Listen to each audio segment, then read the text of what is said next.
ثم الحمدللہ، آج جمعۃ المبارک کے اس عظمت والے مہینے میں تقریباً 4.25 سال بعد 212 جمعہ مکمل ہونے کے بعد آپ حضرات سے بالمشافہ ملاقات ہو رہی ہے۔ آپ سب اس حقیقت سے واقف ہیں اور آپ اس کے عینی شاہد ہیں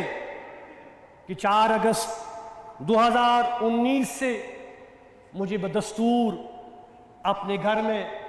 نظر بند کر دیا گیا اور تب سے آج تک انتظامیہ نے مجھے گھر سے باہر آنے کی اجازت نہیں دی گئی۔ میں اپنی منصبی ذمہ داریاں بحیثیت میروائز نہ صرف ادا نہ کر سکا بلکہ میرے انفرادی حقوق بھی، انسانی حقوق بھی طاقت کے بل پر سلب کر لیے گئے۔ بزرگوں، اس کے باوجود کہ تمام طبقہ فکر نے مطالبہ کیا، بار بار مطالبہ کیا کہ مجھے رہا کیا جائے، بالآخر جب مجبوراً ہمیں عدلیہ تک معاملہ پہنچانا پڑا تو کل بروز جمعرات پولیس کے کچھ سینئر اہلکار مجھ سے ملنے آئے اور مطلع کیا کہ انتظامیہ نے آپ کی نظر بندی ختم کرنے کا فیصلہ کیا ہے اور آپ کو رہا کیا جا رہا ہے اور کل آپ کو جامع مسجد جانے کی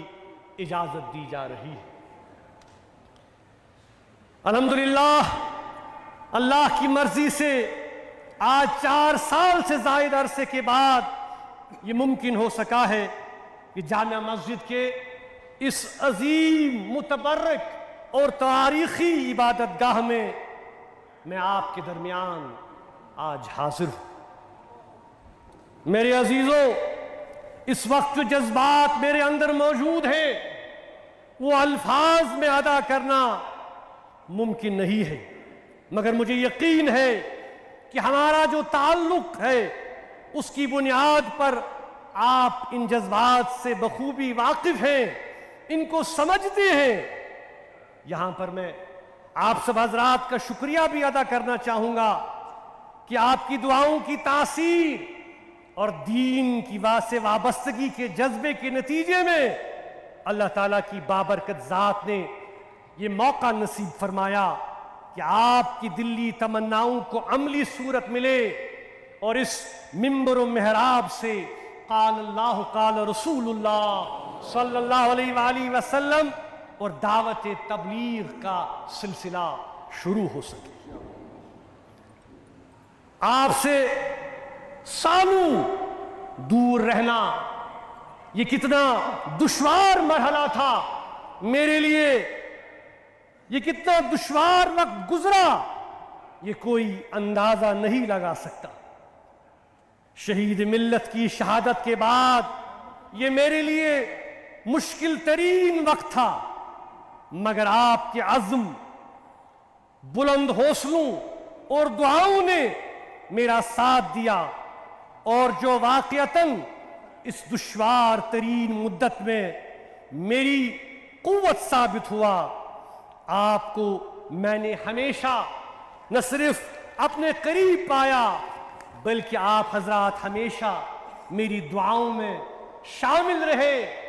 جس طرح سے مجھے یقین ہے کہ میں بھی آپ کی دعاؤں میں ہمیشہ شامل رہا۔ میرے ہم وطنوں، مجھے بخوبی اس بات کا مکمل ادراک ہے کہ 5 اگست 2019 کے بعد جو وقت آپ پر گزرا وہ آسان وقت نہیں تھا۔ دفعات کو ختم کیا گیا، ریاست جموں کشمیر کی انفرادی حیثیت کو نہ صرف ختم کرنے کا اعلان کیا گیا بلکہ اس ریاست کو ریاستی درجے سے بھی محروم کیا گیا اور اس کو تقسیم کر دیا گیا۔ خطہ لداخ کو جموں کشمیر سے جدا کر دیا گیا اور عوامی رائے کے برخلاف نئے حکم ناموں کو جموں کشمیر کے تنظیم نو قانون کے تحت یک طرفہ فیصلوں کی آڑ میں یہاں کے لوگوں کو کمزور اور بے اختیار بنایا گیا۔ میرے عزیزوں، یہ بات چندہ دہرانے کی ضرورت نہیں ہے کہ منصب میر واعظ دعوت میں یقین رکھتا ہے، مکالمے میں اور دلیل میں یقین رکھتا ہے۔ یہ منصب جو صدیوں سے کار نبوت کا مشن چلا رہا ہے، جہاں لوگوں تک حقیقت پہنچانے کا امین ہے، وہیں پر ارباب اقتدار تک حق بات پہنچانے کا پابند ہے۔ کوئی ثابت کر دے کہ یہ منصب کسی بھی دور میں کسی بھی مکالمے یا مذاکرات سے انکاری رہا ہو۔ اس منصب نے ہر ایک کو برابر کا درجہ دیا اور مکالمے اور مذاکرات کے ماحول کو پروان چڑھانے کے لیے کڑوے گھونٹ پیے، صعوبتیں اور تکالیف برداشت کی، عظیم قربانیاں پیش کی۔ یہ کوئی ڈکی چھپی بات نہیں ہے، بلکہ یہ ایک روشن تاریخ ہے۔ میرے ہم وطنوں، گھر میں نظر بند ہونے اور مشکل ترین حالات کے باوجود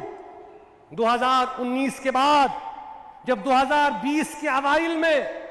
میڈیا اور نشر و اشاعت پر آہستہ آہستہ پابندیاں نرم کی گئیں، حریت کانفرنس نے تب سے لے کر آج تک حالات پر برابر اپنے تشویش کا اظہار مختلف موقعوں پر برملا کیا، مگر چونکہ حریت کے بیانات شائع کرنے سے ہر ایک خصوصی مقامی میڈیا کو روکا گیا تاکہ عوام تک ہماری بات نہ پہنچ پائے۔ آج بھی حالات مختلف نہیں ہیں۔ میرے دوستوں، میرے نوجوانوں، یہ وقت صبر اور تحمل کا ہے، کیونکہ ان حالات میں ہمیں یہ لگ رہا ہے کہ شاید ہماری بات سننے کو کوئی تیار نہیں اور ہمارے لیے کوئی سپیس نہیں ہے۔ ہم چاہتے ہیں کہ ہم ذمہ دارانہ طور دانائی کے ساتھ صبر کا مظاہرہ کر کے اللہ کی ذات میں مکمل یقین رکھ کے جو قادر مطلق ہے، ہمیں ایمان کے ساتھ اسلام کی رسی کو مضبوطی کے ساتھ تھامے رکھنا ہے۔ اور قرآن مجید ہمیں سکھاتا ہے کہ وَاعْتَصِمُوا بِحَبْلِ اللَّهِ جَمِيعًا وَلَا تَفَرَّقُوا۔ اور میرے بزرگوں، قرآن ہمیں بشارت دیتا ہے کہ بے شک اِنَّ مَعَ الْعُسْرِ يُسْرًا، اِنَّ مَعَ الْعُسْرِ يُسْرًا، کہ بے شک ہر مشکل کے بعد آسانی ہے، ہر مشکل کے بعد آسانی ہے۔ میں اور ہماری کل جماعتی حریت کانفرنس کے ساتھی ہمیشہ سمجھتے ہیں کہ جموں کشمیر کا ایک حصہ بھارت میں ہے، ایک حصہ پاکستان میں ہے، ایک حصہ چین میں ہے، ان کو ملا کر جموں کشمیر بنتا ہے، جو کہ 14 اگست 1947 میں قائم کیا گیا تھا۔ اور اس روح سے، یعنی جموں کشمیر کے منقسم ہونے کی روح سے، یہ مسئلہ تقاضا کرتا ہے کہ اس کو حل ہونا چاہیے، جو کہ ایک مسلمہ حقیقت ہے جس کی تصدیق بین الاقوامی برادری بھی کر چکی ہے۔ بہت سارے خاندان بشمول ہمارے اور دوست اس مصنوعی لکیر کے کھینچنے سے تقسیم اور جدا ہو گئے ہیں، ترس رہے ہیں کہ کب ہم ایک دوسرے کو دیکھیں، ان سے ملیں،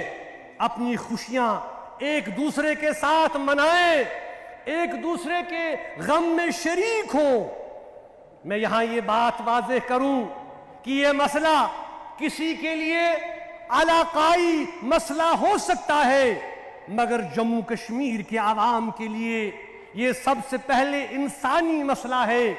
ہمیں علاقائی ذاتی مفاد سے اٹھ کر پہلے انسانی قدروں اور رشتوں کو سمجھنا ہوگا اور مسائل کے حل کے حوالے سے آگے بڑھنا ہوگا۔ حال ہی میں آپ نے سنا ہوگا کہ یوکرین کے حوالے سے وزیر اعظم شری نریندر مودی نے کہا کہ یہ دور جنگ کا دور نہیں۔ صحیح کہا۔ اس ضمن میں ہم یہ یاد دلانا چاہتے ہیں کہ ہم نے ہمیشہ ہر اس طریقہ کار جو تشدد کے خلاف، طاقت کے خلاف تھا،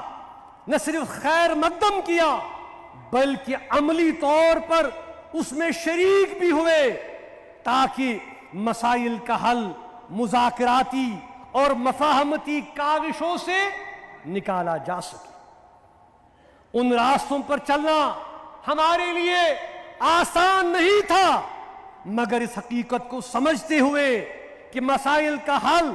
پرامن ذرائع سے ہی ڈھونڈنا ہوگا تاکہ انسانی جانوں کا ضیاع نہ ہو اور اشتراک عمل سے مسائل کا حل نکالا جا سکے۔ اور اس راستے کو اختیار کرنے سے ہمیں نقصانات بھی اٹھانے پڑے جو کہ آپ سب کے سامنے ہیں۔ افسوس، صد افسوس، ہمیں کبھی علیحدگی پسند کہا گیا، کبھی ملک دشمن کہا گیا، کبھی امن دشمن قرار دیا گیا اور نہ معلوم ہمیں کیا کیا قرار دیا گیا۔ لیکن ہمارا کوئی ذاتی مفاد نہیں ہے، میرا کوئی پرسنل ایمبیشن نہیں ہے۔ ہم صرف جموں کشمیر کے عوام کے مفادات اور جذبات کی ترجمانی کرتے ہیں جو کہ ہماری ترجیح ہے،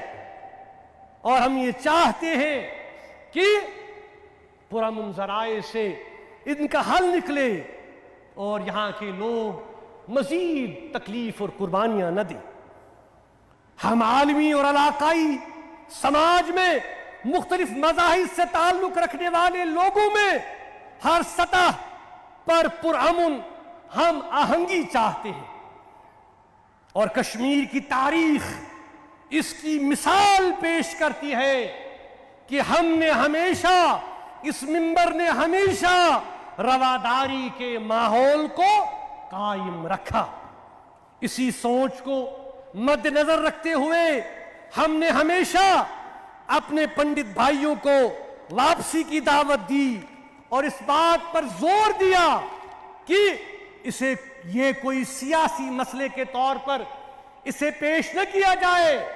بلکہ پنڈت برادری کا مسئلہ انسانی مسئلہ ہے۔ ہم سمجھتے ہیں کہ صرف اور صرف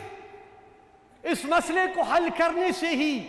امن اور ترقی کے ایک نئے دور اور باب کا آغاز ہو سکتا ہے۔ میرے عزیز ہم وطنوں، درجنوں ہمارے سیاسی رہنما، مرد و خواتین مختلف جیلوں پہ سال ہا سال سے پابند سلاسل ہیں۔ ہزاروں کی تعداد میں ہمارے نوجوان بچے، جن میں صحافی، انسانی حقوق کے علمبردار، وکلاء، ٹریڈرز، قید و بند کی صعوبتیں برداشت کر رہے ہیں۔ جتنا جلد ہو سکے ہم ان کو رہا دیکھنا چاہتے ہیں۔ ان کے گھر والے ان کی بگڑتی صحت کی وجہ سے پریشانیوں میں مبتلا ہیں۔ آخر پر میں یہاں خصوصاً اپنے نوجوانوں سے مخاطب ہوں کہ اپنے جذبات کا ہمیں کہ آپ سب کے جذبات کا مجھے بے حد احترام ہے، پر گزارش یہ ہے کہ آپ صبر، عزم اور ہمت سے کام لیں اور توکل کی رسی کو تھامے رکھیں۔ حالات انشاءاللہ ہمارے حق میں ضرور بہتر ہوں گے۔ میرے لیے میرا نوجوان میرا اصل قومی سرمایہ ہے۔ میں چاہتا ہوں کہ اسلام کی روشنی میں میرا نوجوان اپنی نشو و نما کے لیے ہمیشہ کوشاں رہے اور اپنا تعلق اللہ اور اللہ کے رسول صلی اللہ علیہ وسلم سے مضبوط کرے۔ اسی میں ہماری بقا کا راز مضبر ہے۔ آخر پر میں یہاں ان سب حضرات جن میں علماء کرام، مذہبی انجمن کے ذمہ داروں، سیاسی شخصیات، تاجر برادران، سول سوسائٹی سے وابستہ ارکان اور جموں کشمیر کے مختلف خطوں سے رکھنے والے با اثر حضرات، جنہوں نے بہت مواقع پر میری رہائی کا مطالبہ کیا اور دہرایا یہ مطالبہ، ان کا دل کی عمیق گہرائیوں سے شکریہ ادا کرتا ہوں۔